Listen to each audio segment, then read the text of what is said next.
Hello there, welcome along to the mixed martial arts conversation for Sky Sports, reacting to Dustin Poirier's knockout victory over Conor McGregor at UFC 257. Very pleased to say Mark the Wizard Weir joins us for our post-fight debrief. Mark, not the way you saw it going, but how impressed were you with Poirier's tactics, particularly the use of the calf kick, the technical approach he had?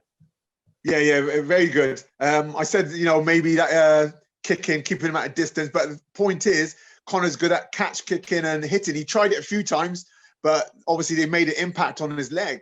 He looked good on the first round, but obviously he changed the game by taking him down as well. So Dustin did a good thing with taking him down, making him gas himself a little bit, and then stood up and just changed the landscape of the fight. Made him fight differently rather than just a stand-up, war trying to exchange. I was clever.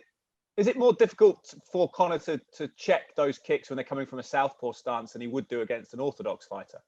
It's just adapting. If you've got your teammates throwing or mimicking the possibilities, you can adapt. It's like anything else. You've got to experience certain things and be prepared through training, and then handling it in a fight is even better. You can adapt again. It's just a coordination. That's all it is.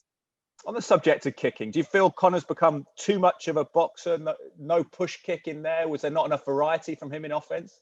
Yeah, one of the things I said on our interview was he needs to come out with a front side down the line kicks, keeping that distance, setting him up.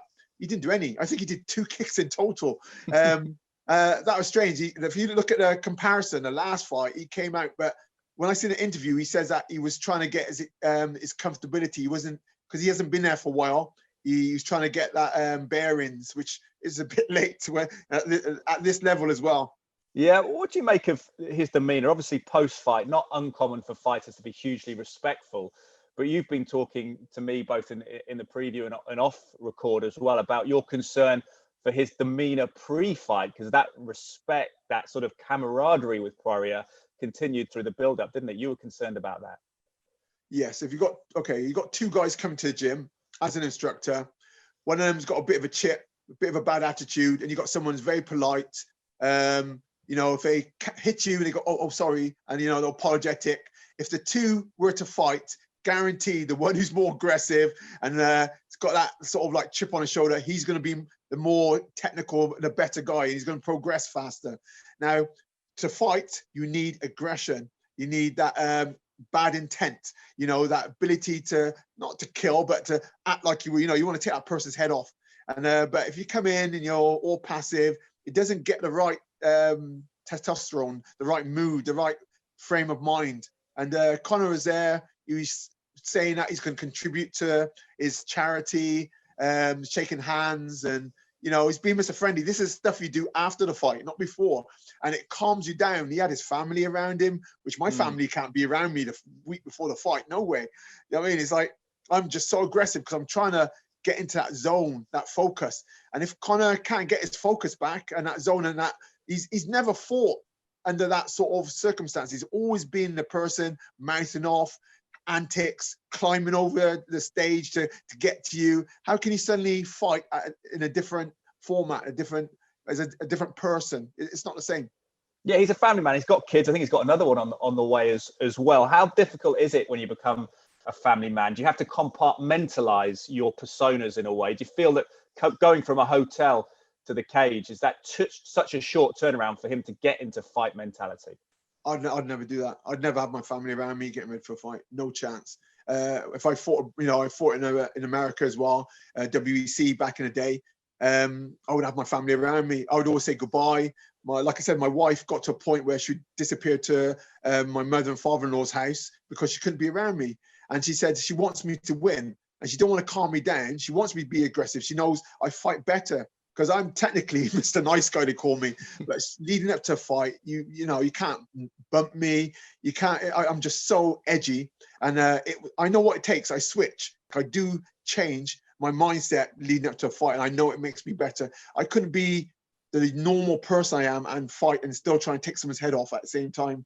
It doesn't work. It's yin and yang, opposites. Yeah, very hard to switch, isn't it, in that sense?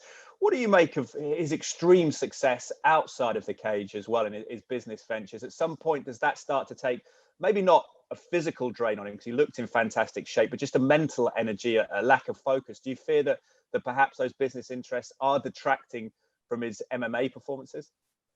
Well, he's got to be hungry. And one of the things that he's mainly talking about when he was coming through was that he didn't have two pennies to rub together. You know, he wanted a car, he wanted a house. And when he seen Floyd Mayweather, he wanted a big boat, which he did. He poured on a boat. He wanted a plane.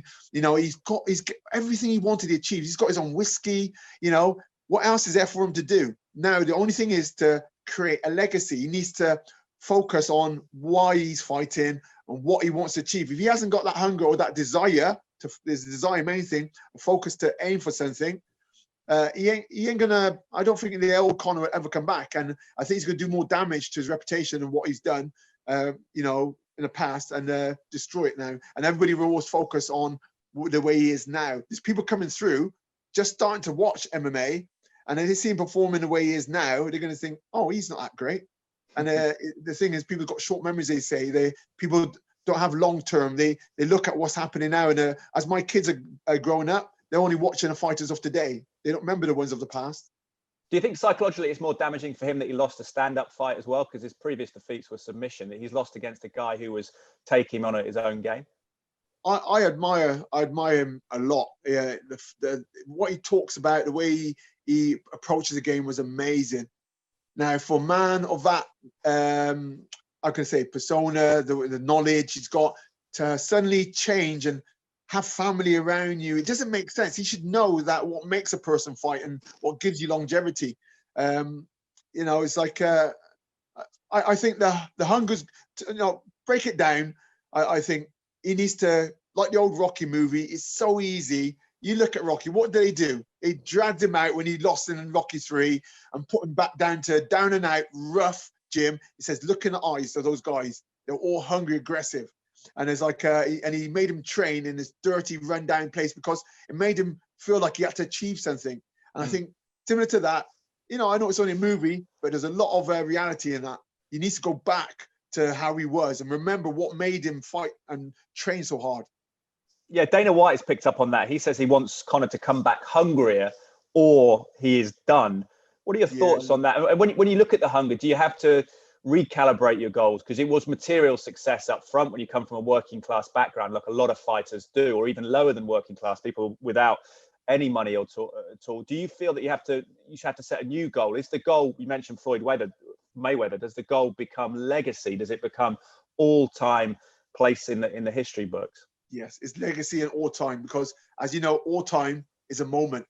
You can find in another 10, 20 years, someone else has become the all-time great. You want to set a standard that they'll talk about you for a lifetime. And, you know, your kids, or, you know, your grandchildren, your great-grandchildren, you want to set a high standard. You want to be the Bruce Lee of the sport. You know, no one puts everybody above him. And I think he could do it if he got the right focus and remember what it is, what makes him win, the way his antics. And everybody might know, yeah, he's like that at the beginning. He does actually believe the way he's carrying on and all the things that's coming out his mouth. But then it's like a button. He just switches it off and he calms down. You condition his mind leading up to the fight. That's how he got weeks. And then decondition, take him away somewhere nice. He's got a boat plane, nice island, and just make him calm down and remember what's important to him, which is his family. But you have to learn to switch. He's an artist. He's an artist with the sport. Okay, so you'll definitely find a way, but he needs to know how to turn it on and turn it off. Now, what about Michael Chandler as well? Co-main event. You said he had to make an impact. They're paying him a lot of money, and he did just that. How impressed were you with his win over Dan Hooker? Very, very impressed. Wow, the combination was very good. The way he leant forward and followed the momentum off the jab to the body and overhand to the head. That was a great knockout. Like I said, you can never do things twice in a row. He caught him well, but he had a lot of respect. You know, Dan Hooker was a bit wary of him. He showed too much respect. You know, the guy's motivated, and he's at a point where everybody's hungry to have that title as well. Even fight Khabib, you know, whether they can fight. You know, everybody wants to be the next person to deserve that. Which it's going to be hard to drag him back in because he's, you know, what else can he do? You know, I believe another McGregor fight would be good, but I think the way he went in, Chandler, you know, he got a bonus, which is another great thing. But I think he needs another 1 or 2 fights. Do you remember? It's like anybody can come in. You know, they've had a few people, I mean, myself, my debut. I got a record that stood for about 5 years. It's great. But then the problem is with that, there's added pressure because then you're going to have to meet and keep that standard going on every fight. And as I remember, once you've done that, I had an undefeated guy after. They're going to give you harder and harder fights. So he's done the right way to break into that top 10. But I believe he still have to be consistent because all the others have been consistent. Find some consistency, maybe 1 or 2 more fights, shows his consistency, also gets his experience, and then go for the title. That's my belief. Where do you see the lightweight title now as well? Dana White revealed that Khabib had a bit of a candid conversation with him and said, you know, Dana, be honest with yourself. There's no one here at my level. Do you agree with that? Do you feel that the title should become vacant soon, that they should fight for it? And who would have that fight, I suppose, is the key question. Well, I believe the unseen, unknown entity is that Charles Oliveira. You know, Oliveira is I think if he comes in, I think he's a risk factor. Dustin, he's proved it himself. He's built himself up and he's getting better and better and better. I think Chandler to fight Charles Oliveira. Well, obviously said that right. Oliveira. And I think Oliveira. And then them two fight, and I reckon the winner should go on to Dustin then. And then there's like and that I think would be the better way to climb up the ladder. And then I think after that, definitely I'd probably say, you know, Khabib would definitely come out because he's got to remember, he's had good fights, but he's had some, you know, differences with when he fought Dustin. There's a point where he had he showed a few cracks there where, you know, I know he's got things like submission attempts and stuff like that, but I think he's deserving of it. Yeah, and that brings us back, doesn't it? You say Poirier's performance against Khabib. I suppose that brings us circle to where we started in the conversation. And perhaps Dustin Poirier was underestimated coming in here, and perhaps we have to reevaluate where we put him in our rankings, in our perception. Yeah, and he looked good, and also he's getting better and better. So how much more is he? How much, you know? The second fight is always twice as hard because that person's used to you. You can't intimidate him no more. They know what you feel like, so then you can adjust. When you're beating someone, it's harder because in your head you're thinking, "Oh, I've got him." You don't make you work harder, but when you've lost, you do train harder. You're motivated, so you're going to do more. And so, you know, I think Khabib needs to do that again, you know, to prove a point. What about your pick overall? Who do you feel is the best in the division? Given if we consider Khabib retired, who do you think is the best right now? Dustin Poirier, definitely. He's the man at the moment. You know, he's proved it. Yeah, you know, he's proved it. He's done his apprenticeship to deserve that title, and he's got a chance to stay there as well. You know what I mean? I can't see anybody else more deserving. I think everybody else has to prove themselves to be worthy to fighting for the title. Final thought on Conor. Do you think this result makes him more or less likely to have another boxing match? You know, he's talked about Manny Pacquiao. Do you feel will this fire him up to recommit to MMA though, potentially, and prove his legacy there? I've done this myself before I retired. Before I retired in the sport, I had both K1 title and I had both MMA title. Not boxing, but similar. Now, the adjustment between the two is closer than boxing. Now, if you go to boxing and then he tries to go back to MMA, he's still reducing his skill. The skill set for boxing is closer. And when you do MMA, arms are out further to stop the shooting in. I think he'll take it away from his skill. And he needs to be putting the time in the cage, you know, at the gym, that is, putting the experience and getting all that ability back. If he doesn't do that, I don't think you're going to see the old man come back, the old Conor. He needs to start focusing. I said this on our interview, that he needs to be putting in the time and secure his legacy. You know, if you're not using it, you're losing it in that sport, and it is a different sport. I think he definitely has to put him back the time in the cage, training with the partners, going through all the scenarios and get his former self back. He's got the history books. He's got, when he looks at himself fighting, it's him. So to adjust to that star set, it's going to be no problem. Would it be a big loss, final thought, Conor McGregor, to the sport of MMA, particularly the franchise of UFC? But do you feel it would be a huge loss given his crossover appeal, given the fact that his name resonates around all the households of the world who perhaps aren't MMA fans? Problem is, we didn't think about this. He was within 2 fights. He was such a draw. His mouth made it as well. And his antics made it as well. He got carried away with that bus thing. That when when I had a bit of a scrap and smashing things in the window, that's taking it too far. There's a few things he's done over, which can diminish his reputation and diminish his name.